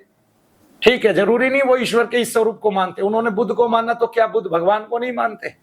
बुद्ध तो देवी की पूजा करते हैं, उपासना करते हैं, वो डाकिनी की तक की पूजा करते हैं जो मूलाधार की सबसे बड़ी देवी है। ठीक है, तो वहां वो उनको मानते हैं, उनके मंत्र भी ऐसे हैं, और वो भूत प्रेत को मानते हैं। प्रेत वत्थु पाली जो है उनकी पुस्तक है जिसमें प्रेतनियों के 51 प्रेतनियों की कथाएं आती हैं। तो पुत्री, हम जो है वो आज का युवा समझ ही नहीं पा रहा है वो किस ओर जाए, वो दिग्भ्रमित हो गया, दिग्भ्रांत हो गया। तब वो समझ ही नहीं पा रहा कि मुझे क्या करना है, मुझे राधा नाम को जपना है, किसको नाम को जपना है। उनको ये पता ही नहीं, आप किसी भी नाम को जपोगे शक्ति उत्पन्न होगी ही होगी। आपके संकल्प किस ओर है, आप उस ओर जाइए। आज के टाइम में तो पढ़ाई 40 वर्ष तक कर दी। जिसको भगवान श्रेणी और विभाग कह रहे हैं उसको ये जाति कह रहे हैं। भगवान कह रहे हैं जो पग शक्ति पाता है वो शूद्र है। भगवान चाह भी कह रहे हैं कि जिसका विवेक कम काम करता है, पग ज्यादा काम करते हैं, हस्त ज्यादा काम करते हैं। जिनके हस्त ज्यादा काम करते हैं वे क्या हैं? वे तलवारबाज हैं। और जिनके हस्त में बल है वे क्या हैं? वे मेरे भुज बल से ही उनका बल उत्पन्न हुआ है। तो अर्जुन वे क्षत्रिय कहलाएंगे। क्षत्रिय का मतलब है लोक कल्याण करना, लोगों की रक्षा करना और बुद्धि का भी इस्तेमाल करना। लेकिन बुद्धि का विवेक का इस्तेमाल कहाँ करना? केवल लोक कल्याण में, केवल लोगों की रक्षा में, ये प्रयोग करना। ठीक है, लेकिन वो इसका अर्थ गलत निकालते हैं, वो इसका अर्थ एक जाति विशेष से निकाल लेते हैं। भगवान वह वर्ण और विभाग बता रहे हैं, हम जाति बता रहे हैं। भगवान क्या कह रहे हैं पुत्री कि जो जंगा है मेरी, उनसे पग से मेरे शूद्र उत्पन्न हुए हैं। पग से चला जाता है, लोगों की सेवा की जाती है, पग से ही सारे काम किए जाते हैं। उधर से भगवान के उदर में, जब हम भगवान के उदर की तरफ चलते हैं तो वहां से हमें वैश्य यानी कि वैश्य उत्पन्न होते हैं भगवान के उदर से। जब भगवान को शुद्धा लगती है या भगवान शुद्धा में चाहते हैं कि मेरा मानव जो है वो शुद्धा में रहे और उसको भूख लगे, प्यास लगे, और वो अपनी उस भूख प्यास को शांत करने के लिए एक विभाग के पास जाए। अब उसने 4 विभाग बना दिए भगवान ने। अब भगवान को पता है कि कुछ लोग कम बुद्धिजीवी होंगे वो सेवा करेंगे, कुछ लोग उससे ज्यादा बुद्धिजीवी होंगे वो अपने श्रम से केवल क्या उपजाएंगे, धन उपजाएंगे और भोजन उपजाएंगे। कुछ लोग उससे ज्यादा बुद्धिजीवी होंगे तो वो राज्य की सुरक्षा करेंगे और उनके हस्त के बल काम आएंगे। और कुछ लोग और बुद्धिजीवी होंगे, वो ईश्वर की तरफ जाएंगे, उसको ब्राह्मण कहेंगे। तो ब्राह्मण एक विभाग है, शूद्र एक विभाग है, क्षत्रिय एक विभाग है। इस तरह से ये विभाग है, ना कि जातियां। और देखिए, अब अगर अंबेडकर जी को इतनी चिंता थी तो वो बौद्ध बने, वो ब्राह्मण क्यों नहीं बने? तब सारे ब्राह्मण हो जाते, सभी ब्राह्मण हो जाते। कौन कहता? सब अपने नाम के पीछे काश्यप लगा लो, किसी ऋषि का नाम लगा लो, हम ही उनकी संतान है, अलग से कहीं से आए ही नहीं है। तब उनका एक ये कदम हो सकता है, आज केवल ब्राह्मणों को ही जन्म दे देता। ब्राह्मणों का मतलब मेरा ये जाति से नहीं है, फिर भी यहाँ एक वर्ग होता, एक विभाग होता पूरा का पूरा। और वो विभाग क्या काम करता? वो बौद्धित्व का काम करता। तब नौकरी तो जितनी है उतनी ही है, किसी वर्ग विशेष को ज्यादा मिले कम मिले इससे मतलब नहीं होता। इससे मतलब ये होता कि हम सब लोग एक दिशा में चल पड़ते, और ये काम करना पड़ेगा, आज नहीं कल करना पड़ेगा। अभी पीछे देखिए, बागेश्वर वाले ने 2 वर्ष पहले क्या किया, बागेश्वर सरकार ने, उन्होंने क्या किया, हम सब हिंदू भाई भाई, जात पात की करो विदाई। जब उसी के कारण इतने सारे पंगे हो रहे हैं, दंगे हो रहे हैं, और उसी के कारण इतने सारे क्षोभ उत्पन्न हो रहे हैं, और कभी कोई कहीं पे बैठ के सरकार के खिलाफ कुछ कर रहा है, कहीं कोई किसी के खिलाफ बैठ के कुछ कर रहा है, तब ये क्षोभ भी उत्पन्न करता है। तो आज का युवा जो है उसको भटकाव हो गया है, उसको पता ही नहीं है कि भगवान की कौन सी शक्ति, भगवान क्या कह रहे हैं। कि भगवान पैर के बल को विभाग बता रहे हैं कि जो कम पढ़े लिखे लोग हैं या जो कम जो है ना समझने वाले लोग हैं, वे सेवा करें बैठ के लोगों की, वे कल्याण करें। तो जैसे एक आज IAS ऑफिसर है, उसको अपनी टाई बांधने वाला कोई चाहिए, उसको अपने जूते पॉलिश साफ करने वाला, कपड़े प्रेस करने वाला कोई चाहिए, वो शूद्र का विभाग है। लेकिन ये नहीं है कि वो मानव से अलग है, वो अलग है, वो एक विभाग है, वो जाति नहीं है कि उससे नफरत की जाए। तो जिसने आपके वस्त्र सील के दिए हैं वो हम उससे नफरत करेंगे, जिसने आपके वस्त्रों पे प्रेस किया है उससे हम नफरत करेंगे, जिसने आपके लिए खाना बनाया है, तैयार किया है, उससे हम नफरत करेंगे। तो किस आज देखिए, हम कई जातियों को देखते हैं, वो किसानी करती है, खेती करती है, कुछ सब्जियां उगाते हैं, कुछ करते हैं, कुछ करते हैं। तो क्या वो हमारे से अलग है जब हम उनके हाथ की सब्जियां खा रहे हैं? आज कौन किसी रेहड़ी पटरी पे जाके पूछता है भाई तेरी कौन जाति है? तो ये विभाग है, बस हमें खाना है और हमें ये पता है कि वो कुक है ना। तो पुत्री आगे क्या होगा? आगे अफसरशाही का विभाग हो जाएगा। ये IAS लो भी है ऐसे कहने लगे हैं ना, ये जजों की लो भी ऐसे कहने लगे हैं ना, फिर एक वकीलों की लो भी हो जाएगी, फिर एक डॉक्टरों की लो भी हो जाएगी। जाति रही कहाँ है जी, है ना? ना अब डॉक्टर पूछ रहा है, ना वकील पूछ रहा है केस लेने से पहले, ना जज पूछ रहा है केस सोल्व करने से पहले, ना कोई देख रहा है। ठीक है, अगर थोड़ा बहुत है भी तो वो भ्रष्टाचार के कारण है। तो जो विभाग थे उनको हमने जातियों में बदल दिया, जबकि भारत के जो बहुत बुद्धिजीवी लोग हैं वे भी कहते थे, ठीक है ना। और अगर आपने सही समय पे सही निर्णय लिया होता तो आप 2 लाख तो बहुत हो गए, बाकी हो नहीं पाए, और बाकी सब वैसे ही रह गए, फिर वही जातियां आ गई।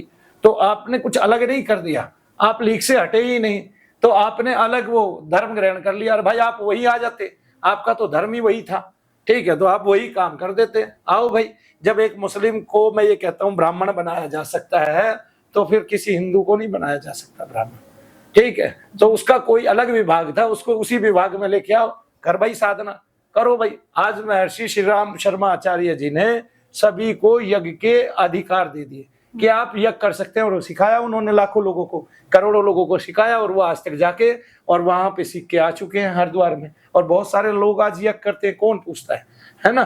बस सब ये जानते हैं जो यज्ञ करता है वो ब्राह्मण है, तो किसी को भी बुला के यज्ञ कराते हैं, उसकी मूल आज भी उसका विभाग नहीं जानते, उसकी जाति नहीं जानते, क्योंकि हम जाति प्रथा में भी नहीं थे पहले, किसी विभाग में भी नहीं थे। हमारे लिए सब कष्टकारी हो गया आज के युवाओं के लिए, और वो इससे जो है ना प्रताड़ित हो रहे हैं, पीड़ित हो रहे हैं।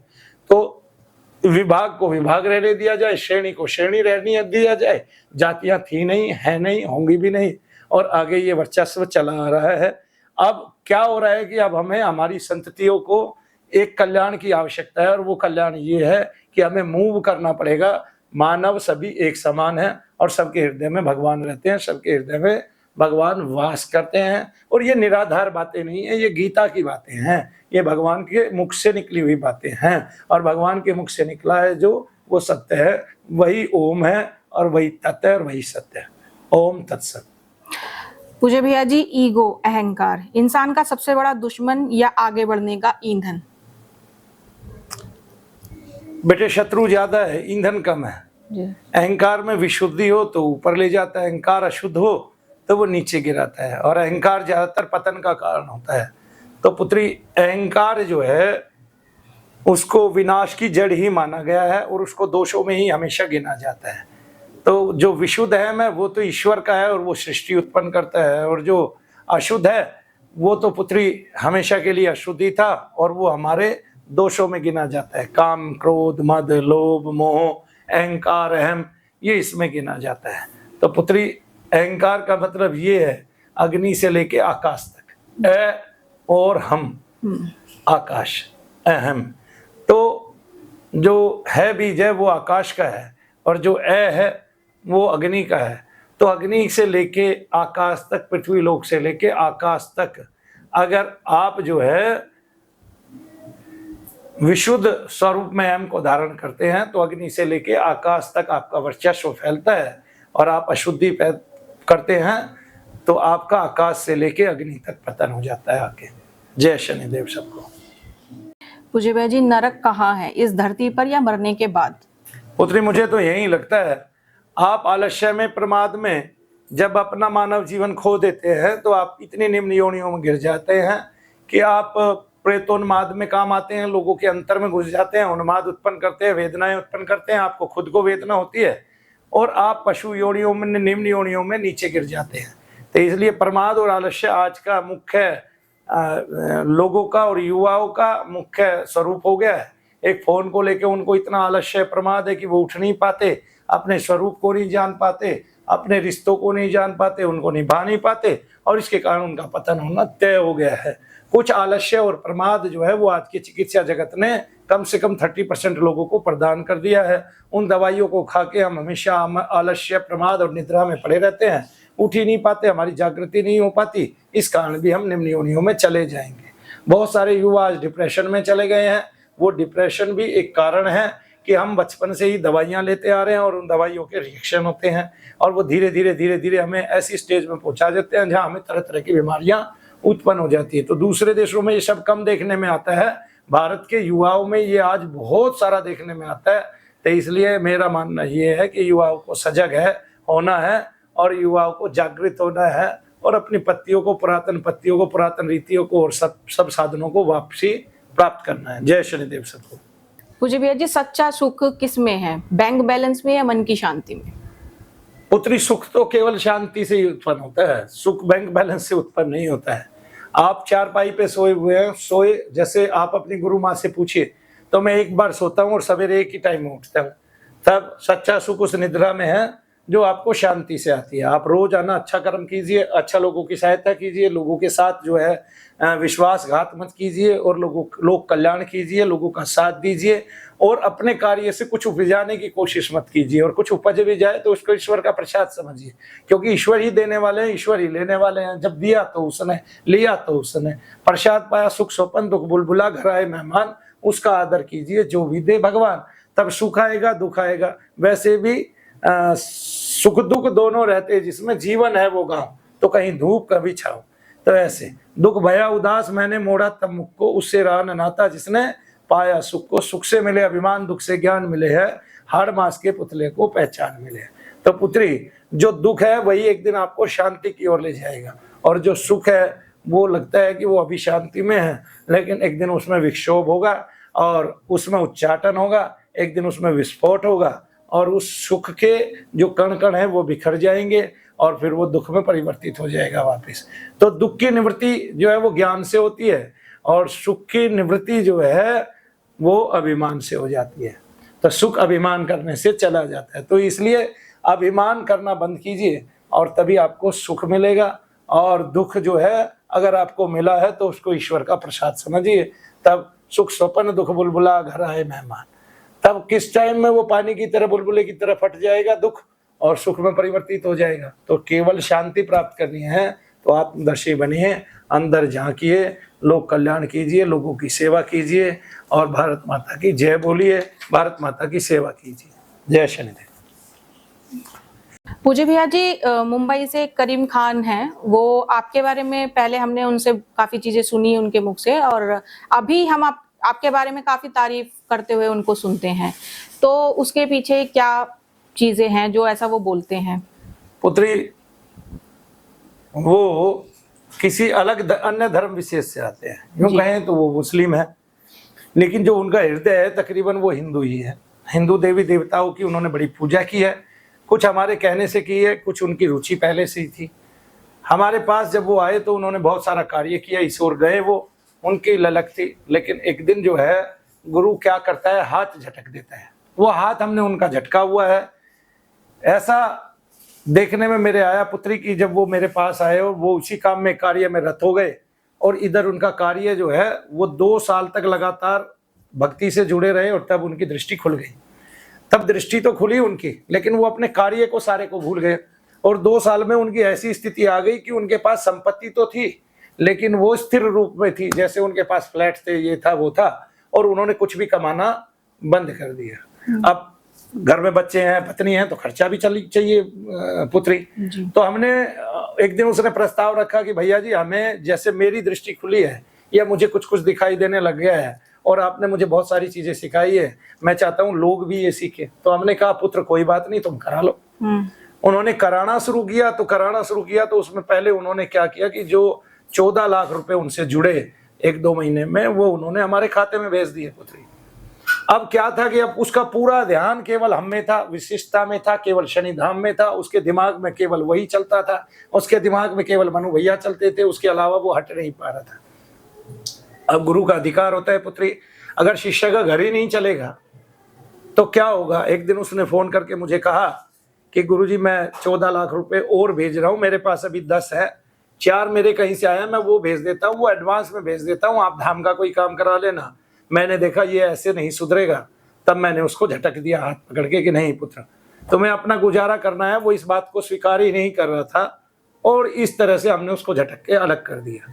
जब हमने अलग किया तो वो अपने पैरों पे खड़ा हुआ, एक बार लड़खड़ाया जरूर, लेकिन वो अपने पैरों पर फिर से वापस खड़ा हुआ। हमें पता था उसके अंदर तेज है, उसके अंदर गुरु के ज्ञान का बल है, उसके अंदर गुरु का तेज है, उसके अंदर वो अर्जुन का दल है, और उसके अंदर वो शक्ति, वो परामर्श है, उसके अंदर वो साहस है कि वो फिर से खड़ा हो जाएगा। तब उसने दोबारा से साधनाएं लोगों की स्टार्ट कराई, और कुछ लोगों की दृष्टियां खुली, उन लोगों ने उन्मुक्त कंठ से उसकी तारीफ की, और उसने भी उन्मुक्त कंठ से कभी गुरु की बुराई नहीं की। उसको पता था कि जो मेरे गुरु हैं वो किसी से भी कुछ चाहते नहीं हैं, और वो आदर भाव से रहते हैं, अपने में रहते हैं, और वो जब चाहे जिसको निकाल देते हैं, झटक देते हैं। लेकिन उसको ये पता था कि वो झटकते क्यों हैं, और वो खुद इस बात को उस टाइम समझने में नाकाफी थे। क्यों? क्योंकि मैं उनकी दशा जानता था। गुरु से तो पुत्री कोई भेद नहीं छिपता है। तब वो अगर उन पैसों को भी मुझे भेज देता तो उस टाइम हो सकता है गुजारा ना चलता। हालांकि उस टाइम भी उन्होंने बहुत बड़ा यज्ञ किया, हवन किया, हो सकता है उसमें भी सारे पैसे खो दिए हों, क्योंकि नटखट ही होता है, वो पीछे का आदर समझता नहीं है। लेकिन फिर भी उसके खड़ा होने में इस बात का, इस वर्चस्व का और शनिधाम का बड़ा हाथ है कि वो दोबारा उठ खड़ा हुआ, साहसी था, और मुझे पता था कि वो उठेगा, मुझे पता था वो जागृत होगा, मुझे पता था उसकी नींद खुलेगी, मुझे पता था कि वह सज्जन, वह भद्रजन एक दिन उठकर लोक कल्याण भी करेगा और लोगों के बीच में भी रहेगा, और अदम्य साहस से अपनी गुरु की कृपा भी बताएगा, और अपने बच्चों का गुजारा भी करेगा, और उनके लिए 2 पैसे कमाएगा भी, क्योंकि पुत्री घर का गुजारा करने के लिए तो सब कुछ चाहिए। सही कहना। उसका तो ये था पुत्री की, वो तो उस टाइम उसके पास 3 फ्लैट थे, वो ये सोचता था ये 3 फ्लैट बेच के मैं शनि धाम में लगा दूंगा। लेकिन मुझे तो पता था कि वो उसके जीवन की, संपूर्ण जीवन की कमाई है, मैं उसको कैसे स्वीकार कर लेता। तो आज वो कई बार उससे लोग क्वेश्चन पूछते हैं तो मैं देखता हूं कि वो सरलता से जवाब नहीं दे पाता। उसके मन का जो टीस है वो भर जाती है, उसका मन भर उठता है जब वो मनु भैया के बारे में सोचता है, जैसे आज हमारा भी भरा। लेकिन हम जानते हैं कि उसके पीछे का कारण क्या है, क्योंकि वो सर्वस्व सौंप देने वाला बालक है। वो ऐसा बालक ही नहीं था कि सर्वस्व ना सौंपे, लेकिन हमें उसका सर्वस्व नहीं चाहिए था। उसने जो हमें मन दिया, जो हमें अपना विवेक दिया, जिस पर हमने राज किया, और उस विवेक को हमने जो है ग्रहण किया और उसको आगे बढ़ाया और उसको सन्मार्ग पर लगाया, वो विवेक उसको जरूरी चाहिए था। अब वो बड़ा हुआ, बढ़ेगा, आगे फलेगा, फूलेगा। हमारी तो बस ईश्वर से यही दुआ है, शनिदेव महाराज से यही दुआ है। जय शनिदेव। पूज्य भैया जी, मुस्लिम धर्म और हिंदू धर्म मुस्लिम धर्म अल्लाह को मानते हैं और हम अपने परमात्मा भगवान को मानते हैं, तो क्या ये अल्लाह और भगवान एक ही हैं? पुत्री, व्याख्या के अनुरूप मैं नहीं कह सकता, क्योंकि जो वो व्याख्या करते हैं और जो व्याख्या उन्होंने की है उसके अनुकूल मैं अल्लाह को केवल एक गंधर्व का देवता गणित करता हूँ।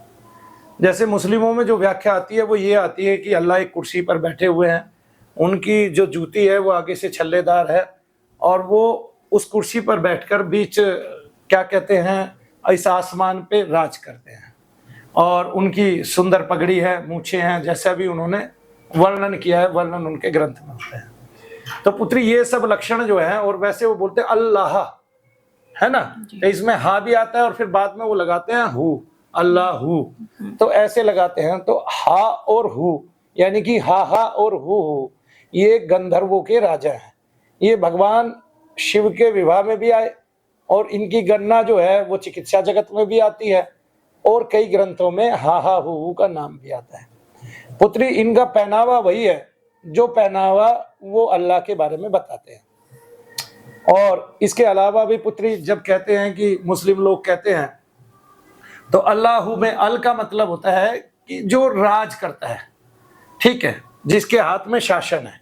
अल का मतलब वहां शासन से भी लगाया जाता है अरबी में जी। और जिसके हाथ में शासन है या जो बड़ा भाग वाला है या बड़ा देने वाला है हमें, वो उसको बोलते हैं। तो हा और हु ये जो है हमारे गंधर्वों के राजा है और ये आसमान में ही विराजते हैं। और जो गंधर्व लोग हैं वो पितृलोक से थोड़ा नीचे है। इस तरह से अगर वो उनकी जो व्याख्या देखी जाए वो तो ये कहती है। फिर इसको हम अगर जोड़ते हैं, जैसे कोई बताता है कि हमें मरने के बाद 72 हूरें मिलेंगी, तो जो स्त्रियां मुस्लिम लोगों की होती है तो ये सारी की सारी वो पहनती है, नकाब पहनती है और ये पूरा का पूरा वस्त्र पहनती है। ऐसे ही जो गंधर्वी होती हैं, जो गंधर्वों की पत्नियां होती हैं, धर्म पत्नियां होती हैं, वो सेम वेशभूषा पहनती है और वो ऐसे जैसे ये नकाब लगा के रखती हैं, ऐसे वो यहाँ वो लगाती है, क्या कहते हैं, चुन्नी या वो लगाती हैं और उनका सेम पहनावा होता है। तो उनके पास साड़ी नहीं होती, वो सूट ही पहनती हैं और यही इनकी पहचान थी। और वो बहुत सुंदर सुंदर नारियां होती हैं। तो अगर ये हा हु नाम के गंधर्व ही अल्लाह को, अल्लाह के नाम से ये प्रेरित हैं और उन्हीं राजाओं के लिए प्रेरित हैं, तो वो लोक भी मैं जानता हूँ कि वो कोई छोटा लोक नहीं है। वहां पर संसार के सभी सुख व्याप्त हैं और वहाँ बहुत सारी गंधर्वी ऐसी है जो वाकई में सारी हूरी होती हैं, वो पर्यायी होती हैं एक तरह से। तो अगर व्याख्या देखी जाए तो जो ये कहते हैं वो तो गंधर्वों के हिसाब से आती है, तब अल्लाह जो है वो परमात्मा नहीं हो सकते। और व्याख्या ना देखी जाए और ये बड़ा होने के नाते कि वो सबसे बड़े हैं इस नाते पूज रहे हैं, तो फिर भगवान कृष्ण ये कहते हैं कि आप उसको किसी भी शब्द से पुकारोगे, किसी भी नाम से, तो वो पूजा मुझे ही लगेगी। और अगर हम उसको सबसे बड़ा मान रहे हैं, शब्द को ही सबसे बड़ा मान रहे हैं, तो हम बड़े पर पहुंच जाते हैं ना मानते हुए भी। तब हम प्राप्त बड़े को ही करते हैं, चाहे हमारा इशारा गंधर्वों की ओर हो, लेकिन प्राप्त हम उसी को करेंगे जिसको हम ब्रह्म बोलते हैं, परमात्मा बोलते हैं, अगर इन्होंने अल्लाह उसी को बोला है तो। लेकिन व्याख्या के अनुकूल ये किसी गंधर्व से बड़े नहीं लगते मुझे, क्योंकि गंधर्व की ऐसी परिभाषा होती है कि वो अपने राज में ऐसे ही बैठा होता है, उसकी जूतियां ऐसी होती है नुकीली, आगे से नोकदार, और वो इसी तरह पगड़ी बांध के बिल्कुल सुंदर शरीर के साथ, सर्वांग सुंदरता में, वस्त्राभूषणों के साथ, उसके चेहरे का तेज चमकते हुए वो बैठता है। और उसके यहाँ उन गंधर्वियों की कमी नहीं है जो बहुत सुंदर होती है। और जो जितने भी मुसलमान आज वो प्रेरणा पाते हैं, वो कहते भी हैं कि मर जाने के बाद 72 हूरें मिलेंगी, तो वो हूरें मेरे ख्याल से तो गंधर्व लोक में है। और हा और हु जब अल्लाह के नाम में आता है, उस राजा के नाम में आता है, उस बड़े के नाम में आता है, उस पिता के नाम में आता है, तो हा हु हमारे गंधर्वों के राजा है। ऐसा हो सकता है कि भाई वही उनको दर्शन दे के अपने परिचय को बता गए हों, तो पता नहीं। लेकिन अगर अल्लाह कोई बड़े को मानते हैं ये, तो प्राप्ति भी फिर बड़े की ही होगी, छोटे की नहीं होगी, क्योंकि आप जिसको संदर्भ करके मान रहे हो, प्राप्ति फिर उसी की होती है। ऐसे जैसे भगवान कृष्ण का हमने लड्डू गोपाल नाम रख दिया और अब हम संदर्भ करके उसकी पूजा कर रहे हैं, तो हमें लड्डू गोपाल जब मिलेंगे तो भगवान कृष्ण ही मिलेंगे, कोई अलग नहीं मिलेगा। कौन मिलेंगे? भगवान कृष्ण ही मिलेंगे, वही लड्डू गोपाल हो गए अब हमारे लिए। तो हम उसको जिस नाम से पुकार लेंगे वो उसी नाम से हमारे पास आएगा, ऐसा गीता में भगवान श्री कृष्ण कहते हैं। तो पुत्री, व्याख्या के अनुकूल तो मुझे लगता नहीं, और अगर व्याख्या ना सुनी जाए तब हमें लगता है जिस हिसाब से कुछ लोग इसमें वर्णन करते हैं मुस्लिम कंट्रीज में या मुस्लिम लोगों में वर्णन करते हैं, तो चाहे वो वर्णन उसमें लिखा है नहीं लिखा है, लेकिन कुछ लोग इस तरह से वर्णन करते हैं कि वही ब्रह्म है, वही परमात्मा है और उसी को हम अल्लाह कहते हैं। और कुछ लोग जो कबीर को परमात्मा मानते हैं, वो अल्लाह को उनका संदर्भ भी मानते हैं कि वो उसके परमात्मा के बराबर ही है। तब वो लोग माने या न माने, लेकिन मनु भैया जिस हिसाब से वो व्याख्या करते हैं उसके हिसाब से उनको गंधर्वों का राजा ही मानते हैं। लेकिन उसकी प्राप्ति हो जाए जीवन में, ये भी क्या कम है। उन हूरों की प्राप्ति हो जाए, उन रानियों की प्राप्ति हो जाए, ये क्या कम है। यानी कि संसार के सभी ऐश्वर्य गंधर्व लोक में मौजूद हैं। और गंधर्व लोक जो है वहां पर सभी प्रकार के बड़े बड़े सर्प, नाग, यक्ष, किन्नर, विद्याधर, ऋषि, महर्षि जो है उनसे कृपा पाते हैं। गंधर्व कोई छोटी श्रेणी नहीं होती है, वो अल्लाह के भगवान के बहुत करीब होती है। आगे ना, तो व्याख्या के अनुकूल तो गंधर्व राज लगते हैं, और व्याख्या ना सुने तब नाम के अनुकूल जहां वो बैठ के पूजा करते हैं और जो सोच के पूजा करते हैं तो वो परमात्मा का स्वरूप लगते हैं। तो दो रूप हैं। अब उनके अब ये किस रूप में मानते हैं ये जाने। अगर ये 72 हूर चाहते हैं तो वो गंधर्व राज हैं, और अगर ये 72 हूर नहीं मांगते हैं, केवल उसको मांगते हैं और सबसे बड़े के रूप में मांगते हैं, तो ये सीधा फिर परमात्मा की उपासना कर पाते हैं। जय शनिदेव सबको। ये मेरा मत है, ये मत किसी और का नहीं है, लेकिन मेरी व्याख्या जो है वो बिल्कुल सटीक होती है, और ये व्याख्या भी आपको बहुत सुंदर लगेगी। इस व्याख्या को आपने पहले कभी नहीं सुना होगा, और ये व्याख्या केवल उनके शास्त्र के अनुरूप ही है, जिसके अनुरूप वो उसका लक्षण बताते हैं, और जिसके अनुरूप वो बताते हैं कि मृत्योपरांत 72 हूरें मिलती हैं। तो ऐसा गंधर्व राज ही है जहाँ आपको बहुत सारी परियां मिलती हैं, बहुत सारी सुंदरियां मिलती हैं, और उन सुंदरियों को आप प्राप्त कर सकते हैं। आप भी गंधर्वों की सेवा करके, जो हिंदू जन है, ठीक है, वो गंधर्वों की सेवा करके, ये रासिक सेवाओं में आती है गंधर्वों की सेवा, रासिक, तामसिक और सात्विक, तब आप सारे दुनिया के सर्वश्रेष्ठ रासिक पदार्थों की प्राप्ति कर सकते हो। यानी कि रासिक पदार्थों की प्राप्ति के लिए बहुत सारे मुस्लिम लोग जो हैं, ज़्यादातर आबादी मुस्लिमों की, वो उसी को प्राप्त करने के लिए क्या करती है, प्रयास करती है। तो ऐसा हो सकता है कि रासिक प्रयासों में ही गंधर्वराज ने उनको दर्शन दिए हों, और क्योंकि हा हु उनके नाम है, इसलिए अल्लाहु, और अल का मतलब होता है जो सबसे बड़ा है, शासनाधिकारी है, राजा है, जो सबके दिलों पर राज करने वाला है, और गंधर्वराज भी इसी तरह के होते हैं। तो ऐसा, और अगर वो ये देखते हैं कि वो सबसे बड़ा है और उनको हूर नहीं चाहिए, तब वो वाकई में बड़ा है, वाकई में मालिक है, वाकई में परमात्मा है। लेकिन परमात्मा बीच आकाश में कुर्सी डाल के बैठा हुआ है, ऐसा वो है नहीं। उसका स्वरूप ही तेज रूप है, उसका स्वरूप ही बिंदु रूप है, उसके स्वरूप से ही समस्त जगत चलता है। जैसे इस शरीर में आत्मा बिंदु रूप होकर समस्त शरीर और इंद्रियों को और मन को वशीभूत किए रहता है, उसी प्रकार अपनी शक्ति से निहित किए रखता है और इस शरीर का संचालन करता है। उसी प्रकार से ये सब कहा गणना की जाती है। जय शनिदेव सबको।